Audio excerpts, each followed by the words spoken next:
Okay, here we go.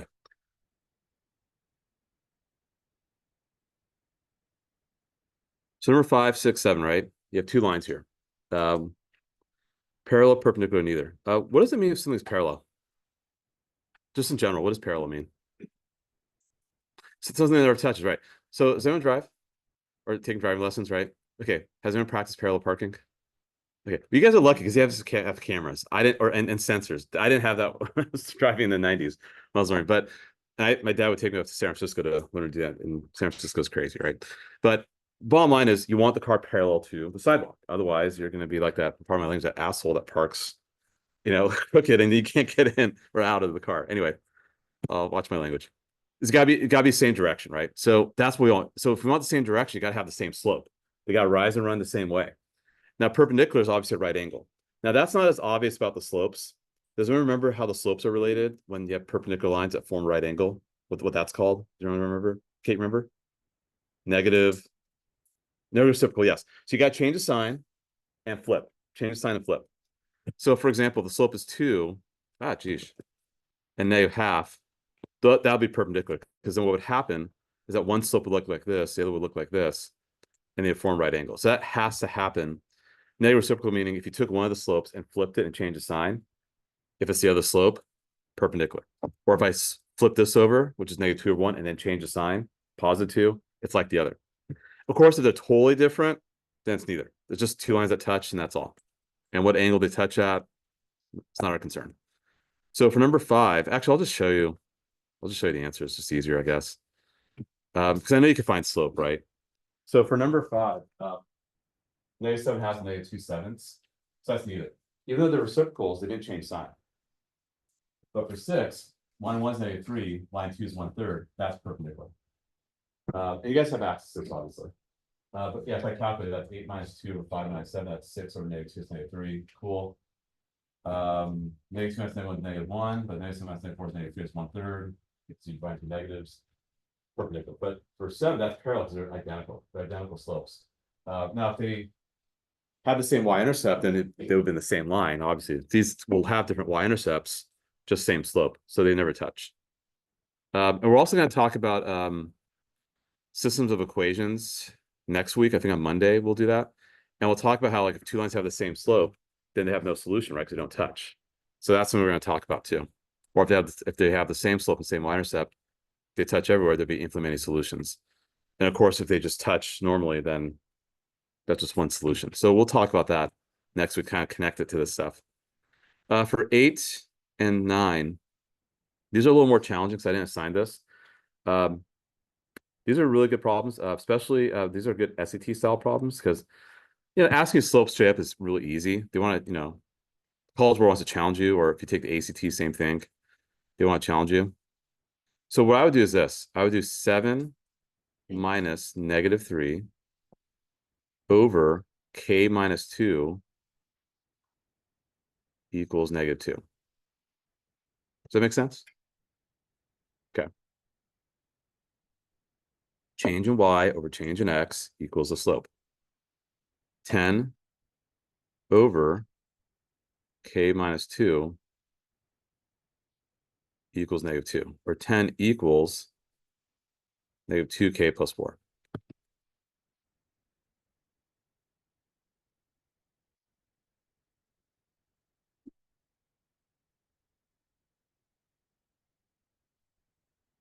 We're good? And you solve at that point.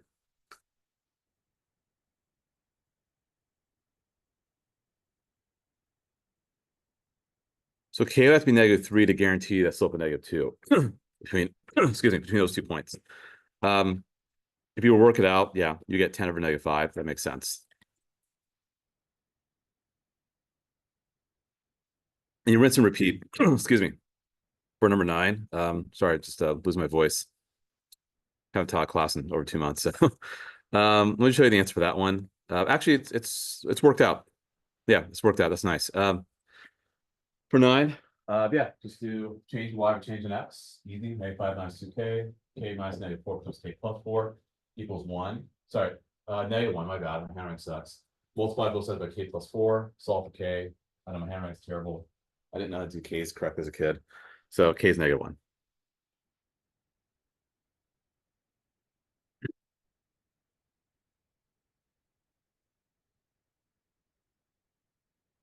Okay. The last day for 2, 3. I think 1 through 8, and then 11 through 15. I'll do 9, 10 with you guys. Those are good to talk about. Here are the answers for 1 through 8. Kind of dry and boring. Nothing's special. The approach you take, I'm totally flexible. I hope, I mean, I don't want you guys do it, and that's okay, but if you want to get away from making tables, tables are actually even the more advanced graphs, by the way, like ones that are like all wavy and stuff, we're gonna want to do those without tables eventually in algebra 2. Because you really need to be fast with the stuff in pre-calculus happens. You can't just like take your time graphing. Maybe in middle school you guys did tables, but we have to kind of, and that's good because you want to think numerically. There's nothing wrong with that. But as we get to more advanced math, which you guys are doing next year, we got be efficient, right? Like that's -3 is y-intercept. Boom. -3 y-intercept. Slope is -1. Down 1, right 1. Done. Right. Number 2. Slope's -2 right there. Up 2, right 3. Some teachers might ask for 3 or 4 points, like extra points and 2 points. Sure. Then do the slope again. Find another point. These are straightforward. Horizontal line, vertical line, boom, boom. All y values are -2 here. All the x values are 5 here. When it's written like this, you could get y by itself if you like. Actually, it's not so bad to get y by itself. You could do that. I think you get the slope of -3/4 and a y-intercept of 3. But or you plug 0 for x, solve for y, and plug 0 for y and solve for x. That works too. No problem. Find x, y-intercepts and plot points. 6, same thing. 7, same thing. You can do that approach. Just plugging 0 is easy, right? I mean, it makes math not that hard. Likewise with 8. And then for the cumulative review problems, so on CPM, as you guys know, because you guys did CPM last year in geometry, we like to spiral, meaning look at old stuff. I designed this curriculum many years ago. Actually, I won't lie. I copied problems from the textbook, but still, I liked it. I still put this all together. I found problems I liked and put them all together. People bought the textbook, so it wasn't a copyright thing necessarily, but regardless, I did put this together, and I wanted to have cumulative review problems, right? So that's what's happening here. So 11, 12 is just stuff from the first unit, as well as 13, 14, 15. 13, 14, 15 is more recent, from Wednesday, I think. Any questions on those at all about how those are done? Solving for x, you guys okay? Not hard, right? Plugging in, isolating y. Remember, we want to factor out the y for 12. Pull it out first, then divide by the expression that remains. 13 is good, 14 is good, 15 is good. Yeah. Okay, cool. All right. For 9 and 10, let's look at that.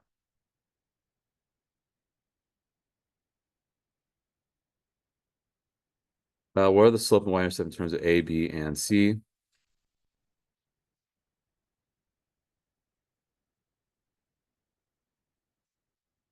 So that's easy. Just move the AX over, y by B.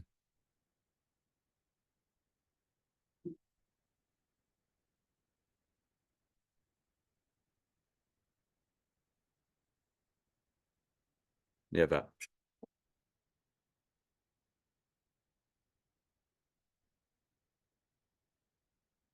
So slope is -A over B.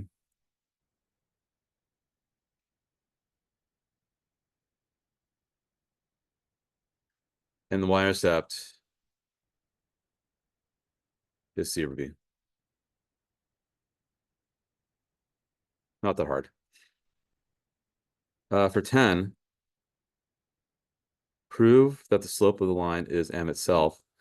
So what you could do is you could like plug in 0 for x and y is B. If you plug in 1 for x,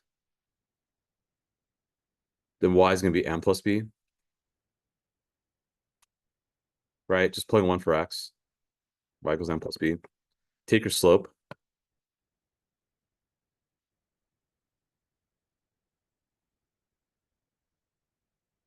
You get that. All's good? Yeah, so that's all. So just, it's good to look at some more abstract problems to kind of see how that happens. All right, we're good? All right, let's keep moving. All right, so the agenda for today is to do 2, 4, and 2, 8. I mean, what that means, it doesn't mean anything to you guys. That's just from the old textbook prior to CPM. I know what it means conceptually, because I've done this for a long time. I want to talk about how to write equations of lines. Like, hey, here, I'm giving you 2 points. How you write the equation line. Or if I tell you a line's parallel to something else or perpendicular to something else, or a word problem with lines. I want to talk about that stuff for sure. I kind of briefly want to talk about piecewise functions to make sure you guys understand what that means. And then do more graphing on page 6. And then I'm going to kind of let go at page 7.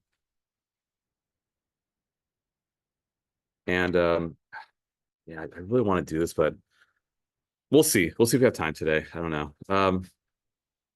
Might be a little too much. I don't know. Maybe I can save it for next week. So maybe we'll just go to page 6 today. I think that's good. And then maybe we could try squeeze this in. Because I'm looking at what we're doing on Monday. It's pretty straightforward, actually. Factoring is a big deal, though. I really want to spend a whole day on factoring on Tuesday. Quad form. I really want to spend a lot of time on that and understand quadratic equations. And then I want to kind of wrap everything up on that Thursday. And some people are not here next Friday, right? That's Addie and Emma, right? Or yeah. So I'll probably just give you guys a readiness exam. And again, don't worry, don't be anxious about it. Just for you, just to see how you're doing. That's just for you to kind of just have an understanding of where you are with the skills. I will want to see it just so I could help you determine what you need to work on, and I could give you guidance throughout the year because I'm going to be teaching, I think, a couple of guys, right? And maybe things might change. Maybe I might teach more of you guys. Who knows? But we all co-teach. We all are a team, and we all help everyone out. So even though I might not be your teacher, we're all doing the same stuff, right? We're all in this together. So I don't know if I'm going to squeeze in the absolute value graphs. They're really good to do. Yeah, maybe not today. I don't know. It's a Friday. So anyway, let's get to the notes. And then the plan again is by about close to 10-ish. We'll take a break, come back. We'll do some problems.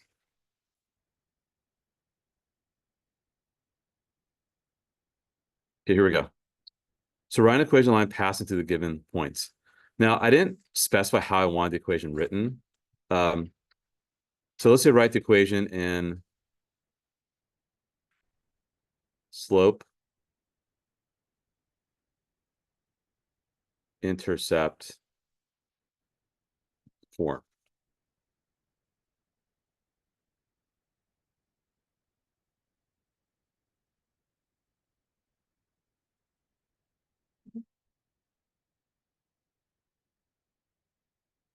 What's the slope? -1 minus -4.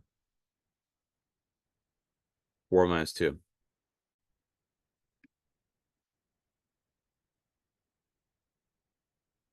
3/2.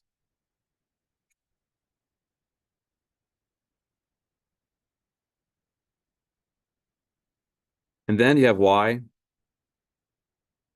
equals 3/2 x plus b. Because we know slope intercept form is this, right? Y equals mx plus b. That's something you just kind of just say over and over again because you just ingrained your head, in your memory, you do it so often.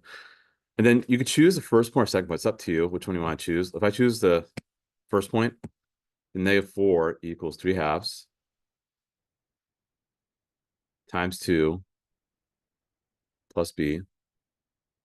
-4 equals 3 plus b.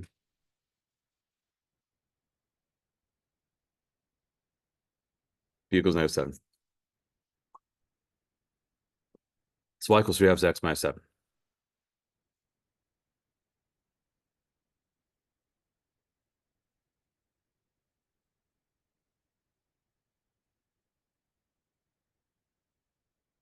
That seems pretty straightforward.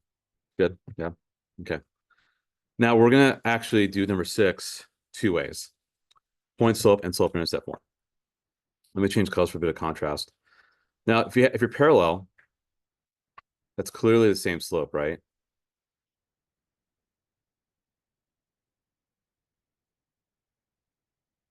But what point are we passing through? A different point, right? So point slope form is this. Not as easy to memorize as slope intercept form. But pretty simply, do y minus 4. What's my slope in the previous problem? 3/2, right? Yep. Ah, let's do a little more. Hold on. X minus 6.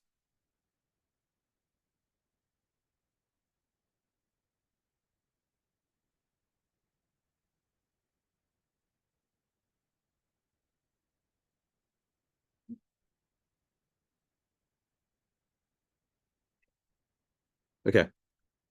Now, how do you get that slope-intercept form? So you have to do a little algebra, and I do actually need some space, so I'm going to erase this stuff here.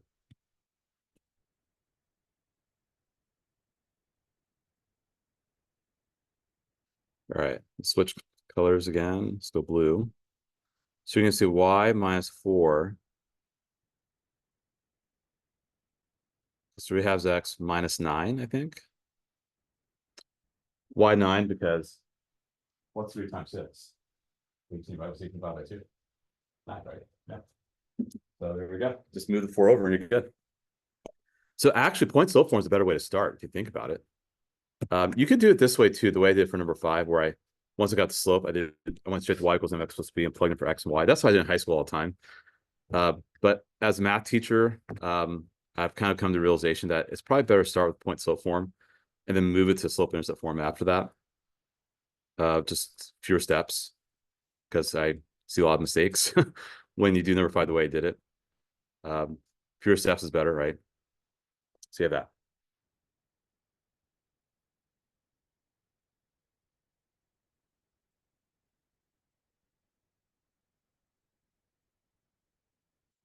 And then for here, if you want to be perpendicular, what's the negative reciprocal of 3 halves? If you flip it and change the sign. Negative, go Manny. Negative 2 over 3, yes, exactly right. So you want the negative reciprocal slope.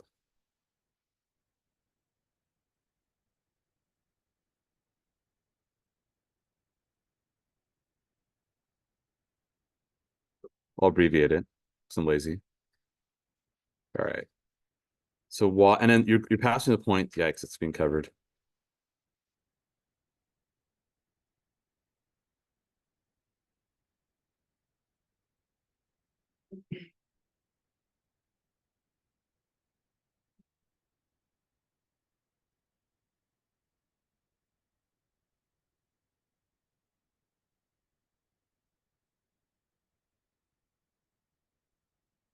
That's simple.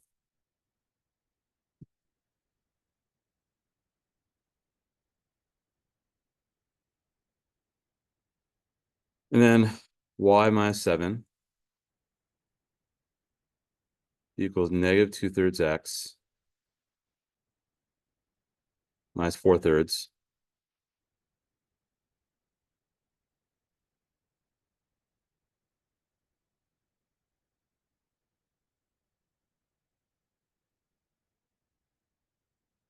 And 7 is 20 over 3, by the way. So very important, if you add a whole number to a fraction, change that to 7 over 1. And the LCD is 3, so it becomes 21 over 3, right? 20 over 3 is yeah, it's like 20 over 3, right? So then that's 17/3, I think. And I'm out of space, so I'll just write up here. And I have a recording of this, so you can catch up when you can. But we're in the chapter 2 notes and near the end of page 4. So y equals negative 2/3 x plus 17/3.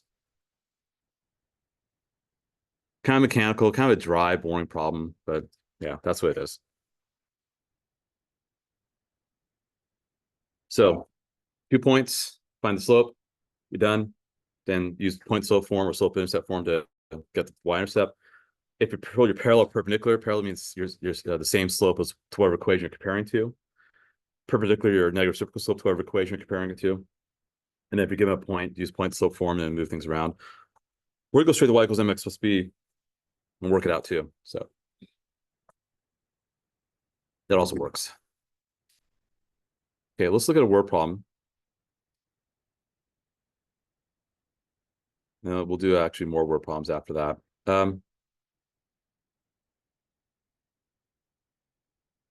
Here we go. Let me clear. Okay, anthropologists can estimate a person's height from the length of certain bones. The height of an adult human female can be modeled by the following function, where L is the length of the femur, the thigh bone, and H, of course, is the height of the female. The function is only valid for femur lengths between 15 and 24 inches, inclusive. Okay, fine. So domain is pretty obvious. That's X. Range is Y. So we're going to write the domain like this.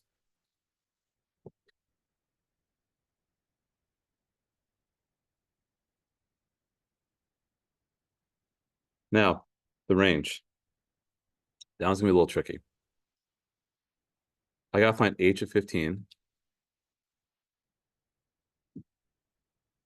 and h of 24.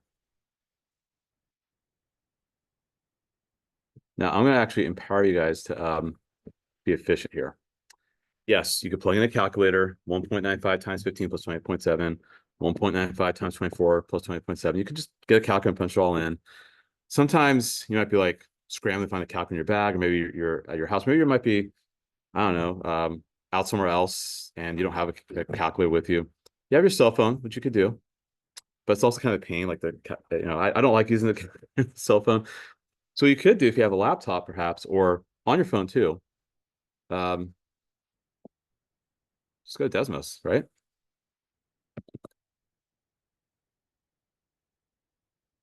Y equals 1.95x plus, what's going on here? 28.7.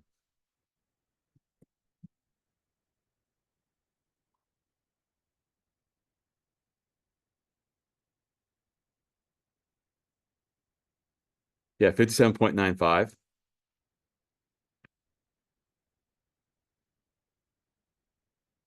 And then for 24,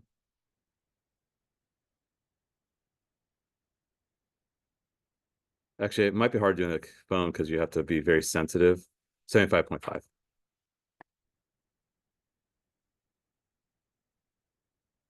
Actually, come to think of it,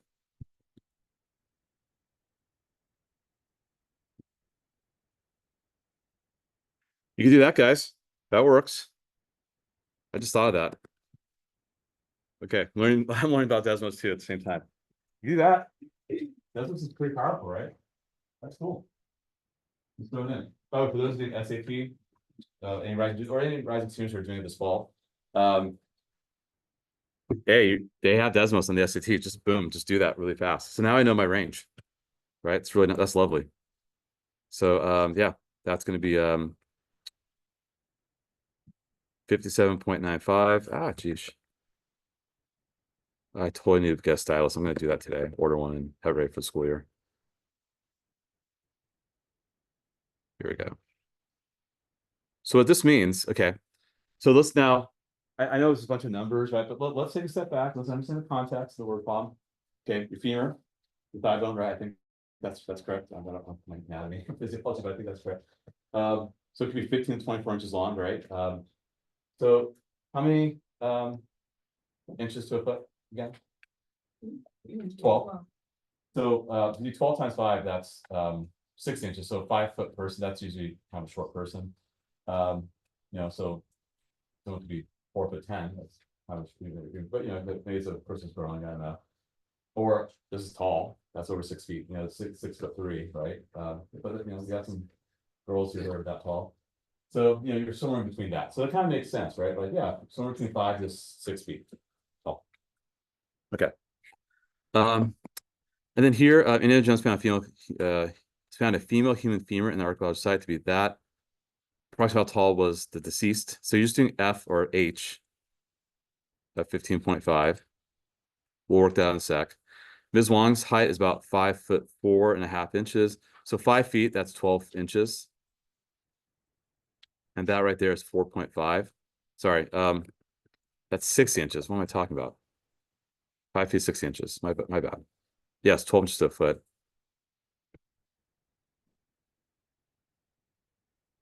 So then 64.5 is going to equal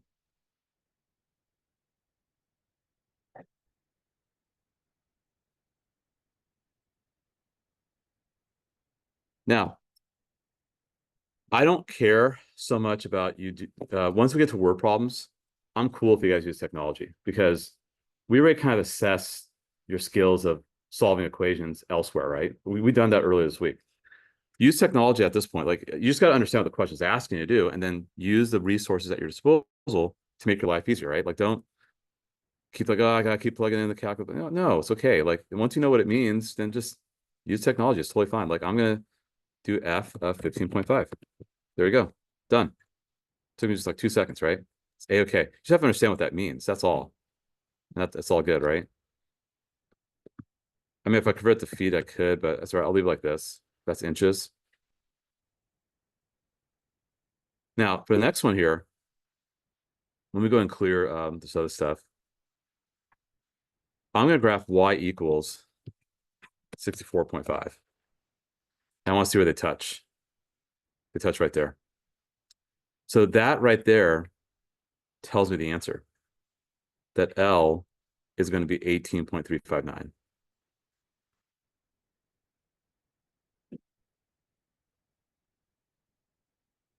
So what I did was I found the point of intersection between the horizontal line, 64.5, and the line for the equation between the femur and a person's length, or height, sorry. Yep, there we go. So yeah, totally feel free to use technology if you need to. So it's all good. How are we doing a test? I don't know. Desmos, I don't know. I have to think, because I think it would be a good idea to have you guys do assessments that way. So we have to make sure it's not accessing anything else. I don't know. I mean, you can use your graphic calculator or other calculators is fine too, I guess. Okay. Let me give you guys a little bit of push on 9 and 10, how to approach those. I'll kind of just set them up. So you see a $30 gift card at Jamba Juice. Smoothies, $5.49, probably more expensive now. Running equation represent the amount of money left in the card after X smoothies. Okay. So this is going to be your y-intercept. That's going to be your slope. And remember, you're losing money.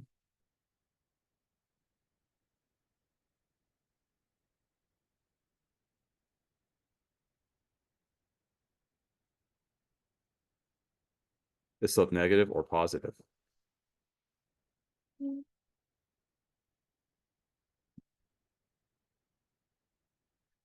For 10, um, the surface elevation reservoir is 940 feet above sea level. Water released over a period of 15 days, lowering the surface level to 934. So think of it like this: 0, 940,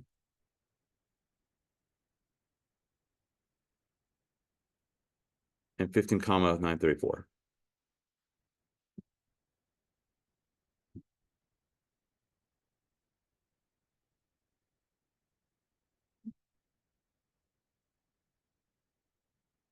So you want to find the slope, because average rate of change is slope, because it's a rate and it's change, right? On average, how does it change? So that's what that really means. In case you're curious, slope is average rate of change, since we are determining how x, how y x change as a rate on average. So I haven't used that term yet, but it makes sense. It's actually discussed often in calculus. I don't know, we don't talk about enough in other classes, but so that's what you need to do there. And then assuming to write the equation, y equals mx plus b. Okay, I'll give you guys a moment to work through that. So write the equation for 9. Remember, the equation is y equals mx plus b. I told you the slope. I told you the y-intercept. So it's actually pretty easy. But determine if the slope is negative or positive. Just think about that. So that should be pretty quick. Then for 10, find the slope and then write the equation. Should just only take about a minute. Shouldn't take very long.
So if we're getting this,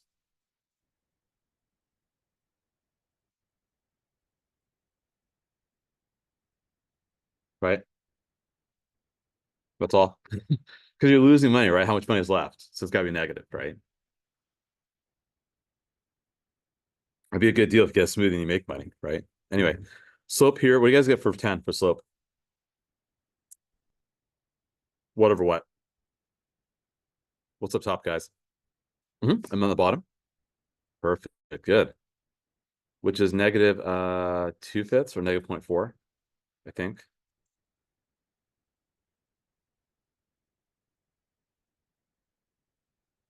Cool. And the equation is y equals negative 0.4x plus 940. So that's linear modeling. What number 10 is called is linear modeling because you're taking the information, the data, and you're making a linear model, right? Linear models are super simple, super basic. Not probably the best models to use, depending on the situation, I guess, because there's other factors could happen. Like that stuff I showed about my NBA fantasy basketball thing, right? That was actually a little more advanced because I had use like I could show you like if I could find all the files and make sure I have the right software, but it's a lot of data, a lot of Excel spreadsheets, and a lot of like machine learning stuff that went into it. So that's a little more complicated because that's kind of a little more realistic. But yeah, this is simple, right? We're keeping it simple with linear models. So that's just what you're doing. Just you got to take the data and make it into coordinates and then find the slope and y-intercept, right? All right, let's keep moving. Now we're getting some stuff that's a little weird. Weird's okay. Nothing wrong with stuff that's weird. So this is called a piecewise function. Trying to think of how I can do this in Desmos to make this easy for you guys. Let me think here. Give me a sec. 2x minus 1.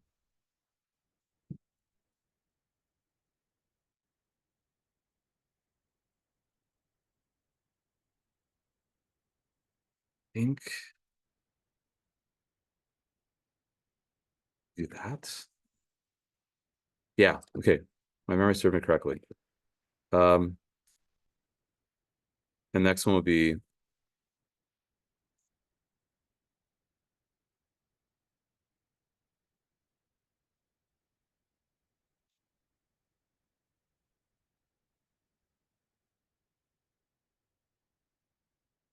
okay. I'm gonna draw a little bit better. But this is called a piecewise function. So it actually kind of looks like this. 1, 2, 3, 4. 1, 2, 3, 4. 1, 2, 3, 4. 1, 2, 3, 4. So and actually that was equals. So if I plug in 1, I should get 1. And slope is 2. So if I do this,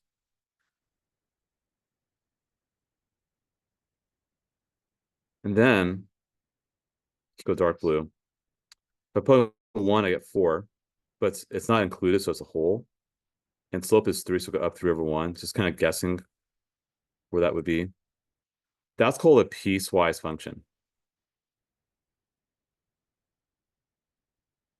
Why is it called a piecewise function? Because what you're doing is you're taking a piece of each line.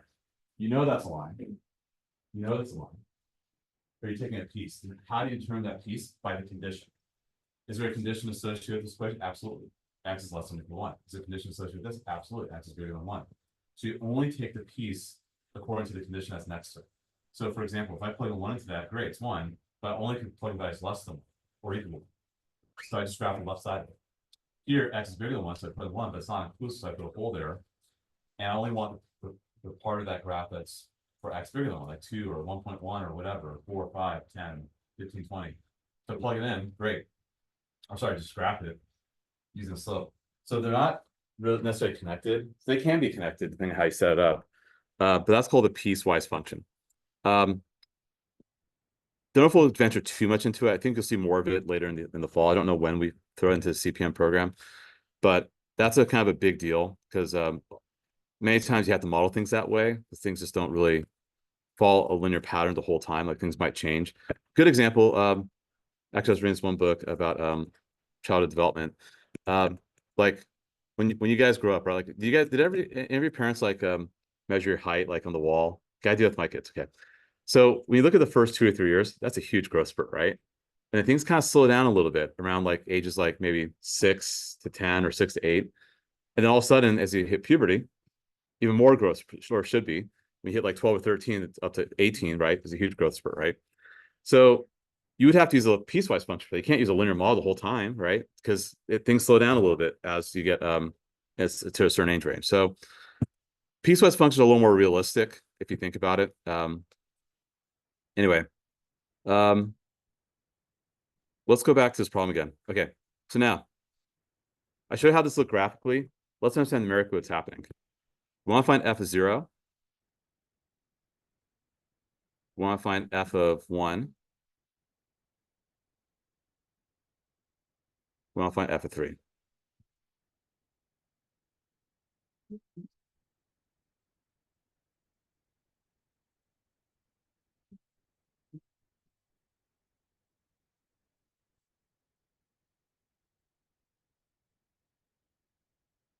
Okay, so I'm going to do this.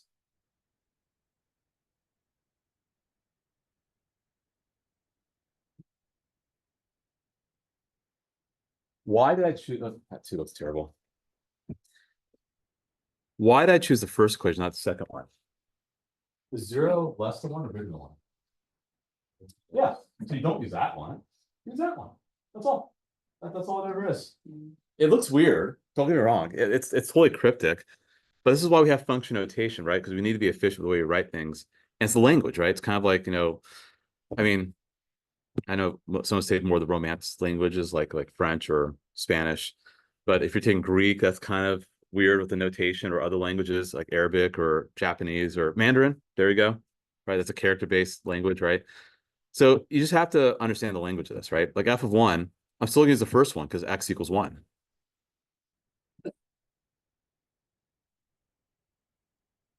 So you get 1. F of 3, now x is bigger than 1. So I'm gonna do this instead.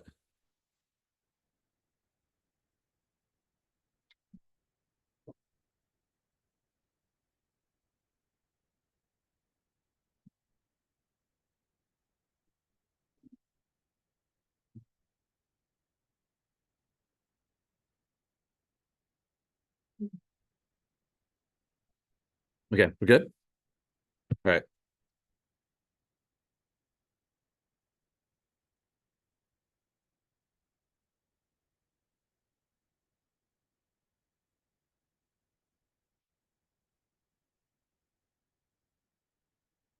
Um, this one here is kind of just testing you on how to graph stuff. Like, I mean, if I did this graph, right, I'm gonna find my y-intercept, go up 3/2.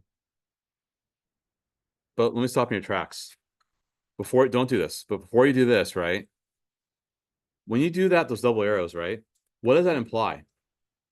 That implies that you're going to do all real numbers for x. What's your domain here?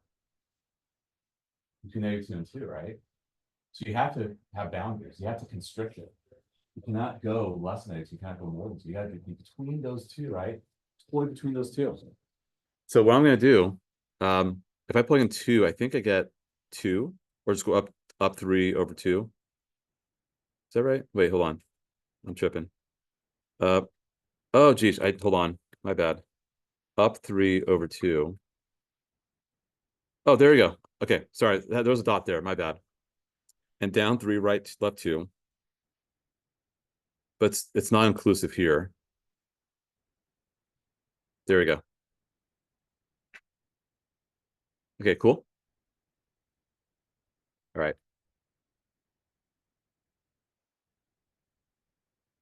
Here, -x plus 5. 1, 2, 3, 4, 5. So if you want, you could do this. But here's the problem. We don't want all real numbers. Where's it supposed to start? At 2, right? So that's going to be at 2, 3. But it's a whole. And going down 1, right 1, down 1, right 1, down 1, right 1. So it's like that. It's kind of like in Desmos. If you did the same thing, it would show you that. If you put the braces and write the equation, put the braces right next to it, it's only a graph for that domain. So this is kind of training you of how to graph a piecewise function. This is what this exercise is doing. Unfortunately, I don't have homework problems on that, so this is just more just for you guys to see. And just to feel better, let me do 4 and 5, then we'll do a break. And then that's as far as I want to go with these notes for today. Then we'll do some problems afterwards. Y equals 6, easy peasy. 1, 2, 3, 4, 5, 6. But starting at -2, and you only want the left of it, so it's that. You don't want the whole line, right? You only want a portion of it, right? And then here, 3 halves x minus 1. So now you kind of get the hang of it, right? Like we're putting all these pieces together now. So -1 up 3 over 2. And then go this direction.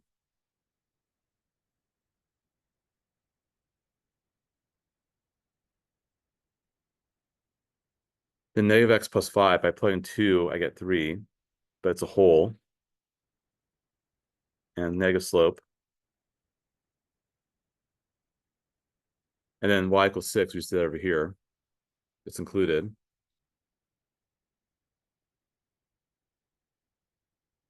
And there you go. So let's call it a piecewise function. That's all. So I know you guys need to practice it. It's new to you guys. Maybe I'll find a worksheet because I do want you to practice it. I think it's good to do. So when we come back from the break, we'll definitely work on 2, 4. Probably not do the challenge problems, do 1 through 9. And then I didn't really talk about how to do this. Maybe I'll try to do a cumulative review of that. And I'm going to print some stuff on piecewise because I think that's important to do. So let's take a break. Let's come back close to 10:10. All right.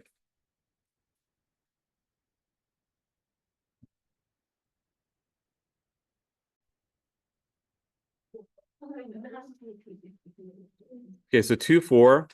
Let's do 1 through 6. And 9 and 10. So 2, 4. Number 1 through 6 all. And 9 and 10. Then you want to just give me 2, 7. We're gonna do this piecewise stuff. Yeah, we'll do 1 through 7. I still need to print the answer to that, so I'll go print that right now. And 2.8, we'll just do the cumulative review at the end. That's in the part of the normal packet, and we'll just do 9 through 14.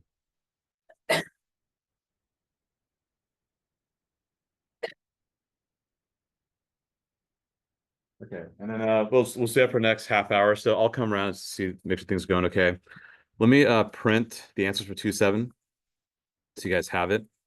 Yeah, we'll go and stop there for today. Let me stop the recording.